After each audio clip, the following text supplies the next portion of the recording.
Office ଘଣ୍ଟା ବସିକି ରହୁଛି ତାକୁ କଣ ବିଶ୍ୱାସ ଲାଗୁନଥିବ ନା ବିରକ୍ତି ଲାଗୁନଥିବ? ଆରେ ସେ କଣ ମଣିଷ? ସେ ପୁରା ଦେବତା। ମା ମଣିଷ ଆଉ ଦେବତା ଏ ଭିତରେ ଫରକଟା କଣ ଯେ? ମଣିଷଙ୍କର ଜୀବନ ଅଛି ତାର କଣ ଜୀବନ ଅଛି? କଣ କହିଲୁ ମୋ ଜଗାର ଜୀବନ ନାହିଁ? ଆଚ୍ଛା ଯଦି ମୋ ଜଗାର ଜୀବନ ନାହିଁ ତାହେଲେ ତମେ ସବୁ ତାକୁ ମୁଣ୍ଡିଆ ମାରୁଛ କାହିଁକି? ସକାଳେ ସନ୍ଧ୍ୟାରେ ତା ପାଖରେ ଘଣ୍ଟା ପକେଇକିରି ଅଧିକା ବୁଝୁଛ କାହିଁକି? ନା ଶୁଣୁ ଜଗନ୍ନାଥଙ୍କୁ ନେଇ ପ୍ରଶ୍ନ କରାଯାଏନି। ଜଗାର ଜୀବନ ଅଛି ମୋ ଜଗା। ଆମେ ଖାଉଛେ ସେ ବି ଖାଉଛି ଆମେ ତ ଏତିକି ଅଳ୍ପ ଖାଉଛେ ହେଲେ ମୋ ଜଗା ଷାଠିଏ କୋଟି 56 ପ୍ରକାର ଭୋଗ ଖାଉଛି। ଆମେ ଗାଧଉଛେ ମୋ ଜଗା ବି ଗାଧଉଛି। ଆମେ ସାପ ଲଗେଇ ଦଉଛେ ହେଲେ ମୋ ଜଗା କସ୍ତୁରୀ ଚନ୍ଦନ କର୍ପୂର ଲଗେଇ ଦଉଛି। ଆମେ ବସି ଗୀତ ଶୁଣୁଛେ ହେଲେ ମୋ ଜଗା ବସି ଗୀତ ଗୋବିନ୍ଦ ଶୁଣୁଛି। ଆଉ 26 ପାଠ କରୁ ଲୋକ ଆଣିବା 26 ଯୋଗ ଖୋଲିଛି 12 ମାସରେ 13 ଯାକ ମୋ ଜଗାର କହିଲା ଜୀବନ ନାହିଁ। ଏ ଜଗା ଏଟା କିନ୍ତୁ ଜାଣିନି।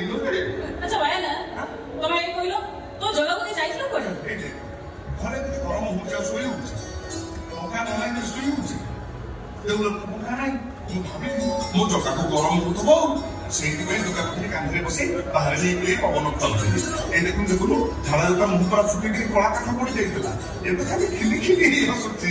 ମୋ ଭାଇ ଗୋରାଟା ବେଟା ତ କଳା ଯାଇଥିଲା। ଆଉ ଦେଖେବା ମୋ ଜଗାର ରଙ୍ଗ ଅଧରର ରଙ୍ଗିଲା ହସୁକୁ ଟିକେ ଦେଖେ। କଣ ମଣି ଠିକ କହିଲି ନା? ଏବେ ଯିବା ତମ ଜାଗାକୁ ଯିବା। ଜୟ ଜଗନ୍ନାଥ।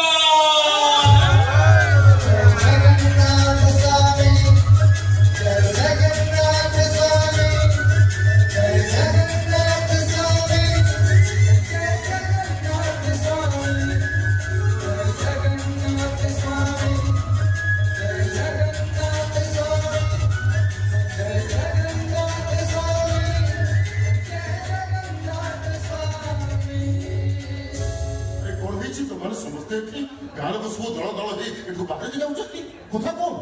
ଭାଇନା କଣ କରୁଛନ୍ତି? କଣ କରିଛି? ଆଗରୁ ବାହାରୁ ନେଇ ଥଣ୍ଡା ବରୁ ଗାଉଛନ୍ତି। ସେ ଜଗନ୍ନାଥଙ୍କୁ ସେତିକି ଭଲ ପାଏ ଯେତିକି ଜଣେ ମଣିଷ ତା ପ୍ରିୟ ମଣିଷକୁ ଭଲ ପାଏ। ତାର ସେ ଭଲ ପାଇବାରେ ଏଠି ଟିକେ ଛଳନା କି ଖାଇବାର ଆଶା ବି ନାହିଁ। ଏ ତ ଖୁବ ଭଲ କଥା। ଏ ମା ସେ କଥା ଭାଇ ଆଉ ଜଗନ୍ନାଥଙ୍କ ଭିତରର କଥା। ସେ କଥାରେ ଆମର ମୁଣ୍ଡ କରିବା ଦରକାର। ଆଚ୍ଛା ଆୟାର ଜିନିଷ ପତ୍ର ସବୁ ସଜାଡ଼ି ଦେଇଛନ୍ତି ତ? ସୁନା ସବୁ ରେଡି କରିଦେଇଛି। ଶୁଣ ସେଇଟା ତ ଭୁଲ ମନ ସେ ଭୁଲିଯିବ ହେଲେ ତମେ କେମିତି ଭୁଲି ନ ଯାଅ? କୋଉ କଥା? ପୁରୀରୁ ମୋ ପାଇଁ ଆଡପ ଅଭଡ଼ା ଟିକେ ଆଣିବ। ଯୋଉ ଅଭଡ଼ାକୁ କାଣିଚାନ୍ ପାଇବା ପାଇଁ ଦେବତା ମାନେ କୀଟ ହେଇ ଆସନ୍ତି ସେଇଥିରୁ ଟିକେ ପାଇଦେଲେ ଆତ୍ମା ଶାନ୍ତି ପାଇଯିବ। ମୁଁ ମନ କାହିଁ ଚାହୁଁନି ବେଶୀ ଦିନ ବଞ୍ଚିବି ତେଣୁ ମରିବା ଆଗରୁ ଆଡପ ଅଭଡ଼ା ଟିକେ ଖାଇବା ପାଇଁ ମୋର ଭାରି ଇଚ୍ଛା ହଉଛି। କଣ ତମେ ଏମିତି ସବୁ କଣ କହିଯାଉଛ? ମୁଁ ତ କେତେ ତମେ କିଛି କରିବନି। ଶୁଣୁଛି ଏଇ ମା ମୋ ସାଙ୍ଗ ରାଧା ସହିତ ନାତି ନାତୁଣୀ ହବ ନାତି ବାହାଘର ହବ ତାପରେ ଯାଇ ଥାଉ ମୁଁ ଏତେ ମୂର୍ଖ ନୁହେଁ। ଡାକ୍ତର କହିଛନ୍ତି ମୋର ହାର୍ଟ ରୋଗ। ଏ ବୟସରେ ହାର୍ଟ ରୋଗୀ କେତେ ଦିନ ବଞ୍ଚନ୍ତି ସେ କଥା କଣ ମୁଁ ଜାଣିନି। କିଛି ଜାଣିନ ମୁଁ କହୁଛି ତମର କିଛି ହବନି। କୋଉ ଡାକ୍ତର କଥା ଦେବେ ଶୁଣନି। ଡାକ୍ତର ସବୁଠାରୁ ବଡ ଡାକ୍ତର ପରା ତମ ପାଖରେ ଅଛି। ମୁଁ ଭାଇ କହିଛି ମା ପାଇଁ ଅବଳା ମୋ ପାଇଁ ମୋତି ପାଇଁ ଆଉ ରାଧା ପାଇଁ ପିଓର ସଖରେ ତିଆରି ଦିପଟା ସଖା ଆଣିବ। ସେ କାଳେ ଭୁଲିଯିବ ତାକୁ ମନେ ପକେଇଦବ। ଚାଲୁ ଭାଇ ଜିନିଷ ପତ୍ର ସରିକି ରେଡି କରୁ। ମୁଁ କହୁଛି ପୁରୀରେ ଆମେ ତା ପାଖରେ 3 ଦିନ ରହି ଏଠୁ ସବୁ ଜିନିଷ ପତ୍ର ସଜାଡ଼ିକି ଧରିଲେ ସେଠି ପୁରୀ କହିଲା ଚାଲିଛି କଥା ପାଉଛ। ଆରେ ତୁ ଟିକେ ଶୀଘ୍ର ବାହାର। ଗୁଣ୍ଡା ହେଲାନି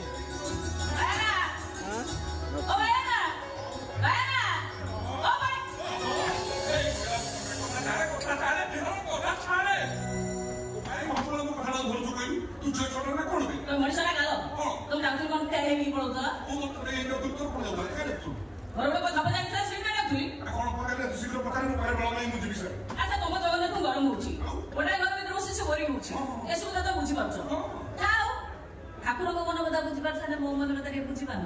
ତୋ ମନ କଥା ଆଉ କିଛି କହୁଛୁ ବାହାରେ ବୁଲିକି ପବନ ଖାଉଛୁ। ମତେ କହୁଛୁ ଯିବା ବୁଲିବା ପବନ ଖାଇଲା।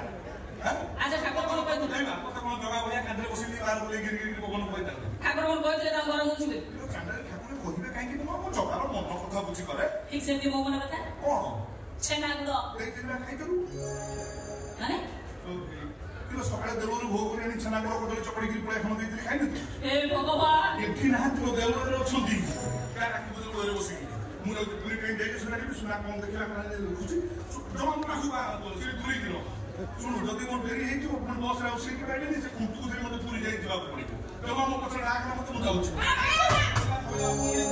ଛାଡ ମୋ ପଛା ଆପଣଙ୍କୁ ସବୁବେଳେ ନଜର ବୁଝିବୁ ଆଚ୍ଛା ତୁ ପୁରୀ ଯିବ ନୁ କଥା କହୁଛୁ କାଲି ବା ରଥଯାତ୍ରା ମୁଁ ଯାଇ ରଥ ଟାଣିବି ମୋ ମା କହିଛି କଣ କିଛି କହିଲି କଣ ପୁରୀରେ ଯାଇ ରଥ ଟାଣିଲେ ଜୀବନର ସବୁ ପାପ ଧୋଇ ହେଇଯିବ ହଁ ଆଉ ଯଦି ଥରେ ଜଗାକୁ ରଥ ଉପରେ ଦେଖିଦେବ ତାହେଲେ ତ ମଣିଷ ଜନ୍ମରୁ ନିସ୍ତରୀ ଯିବ ଆଉ ମୋ ମା କଣ ଖାଲି କହିଛି ଶାସ୍ତ୍ରରେ ବା ଖାଉଛି କଣ ଲେଖା ଅଛି କିନ୍ତୁ ବାମନଙ୍କୁ ଯୋଉଟା ପୁନର୍ଜନ୍ମ ଦେତେ ସେଟା ତ ସତ ଯେ କିନ୍ତୁ ତମେ ତ ରଥ ଟାଣି ପାରିବନି ଆଣିପାରିବିନି କାହିଁକି କରିବିନି ତମ ଡାକ ବୋଲି ଶିଖିଛ କାହାକୁ ବୋଲି ହଁ ଏଇଟା କଣ କରୁ ଯାହାକୁ ଶୁଣିଲେ ଜଗା ଖୁସି ହେଇଯାଏ ଆଉ ତା ନନ୍ଦୀ ଖୁସି କରେ ସେଇଟା କଣ ତମେ ଶିଖିଛ ମନକୁ ଆଉ ନା ମୋ ମା ତ କହୁଥିଲା ଶ୍ରଦ୍ଧାରେ ଟାଣିଲେ ଜଗାର ନନ୍ଦୀ ଘୋଷ କଲେ ଆଉ ତୁ କହୁଛୁ କାହାକୁ ବୋଲି ସେଟା ତ ସତ କିନ୍ତୁ ତା ଭିତରେ ଆଉ ଗୋଟେ କଥା ଅଛି ରଥ ଚାଲିଲା ବେଳେ ଜଗା ଜାଣି ଶୁଣି ରଥରେ ଟିକେ ବ୍ରେକ୍ ଲଗେଇ ଦିଏ ହଁ ସିଏ ଯେତେ ଜୋର ଲଗେଇବି ତାର ତ ବଢିବ ତା ଦୂର କଥା ଆଦୌ ଗଲିବନି ଜଗା ଦେଇଛି ବ୍ରେକ୍ ହଲେଇ ବେଶୀ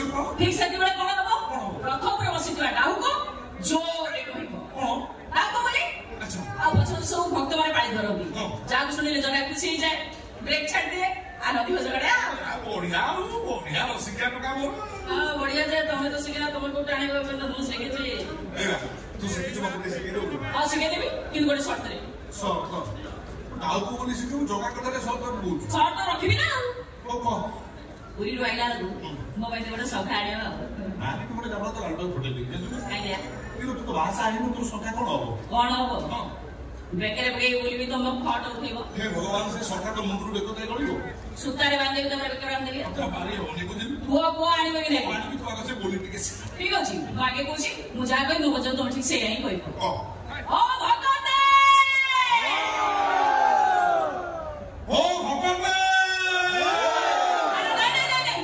ଭୁଲ କହିଲି ପ୍ରଥମଟା ତମର ଓ ତାପରେ ମୁଁ ଯାହା କହିବି ତମେ ସେଇଆ କହିବ ଭୁଲ କର ମତେ ପ୍ରଥମଟା ହବ ତାପରେ ଯାକୁ ବସେଇବା ଦେଖ ଓ ଭଗବାନ